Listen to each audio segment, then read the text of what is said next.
राजकीय क्षेत्रातून एक मोठी बातमी आहे। उद्धव ठाकरे यांना 1999 मध्येच मुख्यमंत्री व्हायचं होतं असा दावा उपमुख्यमंत्री देवेंद्र फडणवीस यांनी केलाय।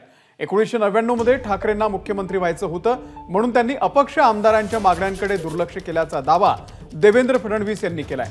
तर भाजपला सोडून उद्धव ठाकरे काँग्रेस आणि राष्ट्रवादी काँग्रेस सोबत जातील असं आम्हाला कधीच वाटलं नसल्याचं देखील फडणवीसांनी या मुलाखतीमध्ये सांगितलेलं आहे।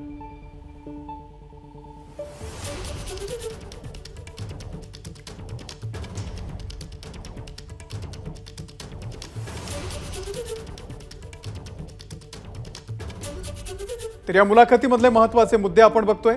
उद्धव ठाकरेंना 1999 मध्येच मुख्यमंत्री व्हायचं होतं, त्यासाठी उद्धव ठाकरेंनी अपक्ष आमदारांच्या मागण्यांकडे दुर्लक्ष केलं। ठाकरे काँग्रेस आणि राष्ट्रवादी सोबत जातील असं कधीही वाटलं नव्हतं,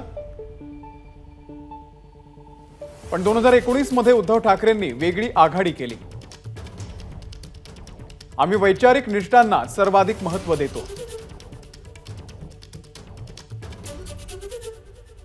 बाळासाहेबांचे चिरंजीव कसे वागू शकतात यावरती विश्वास होता, पण चूक झाली।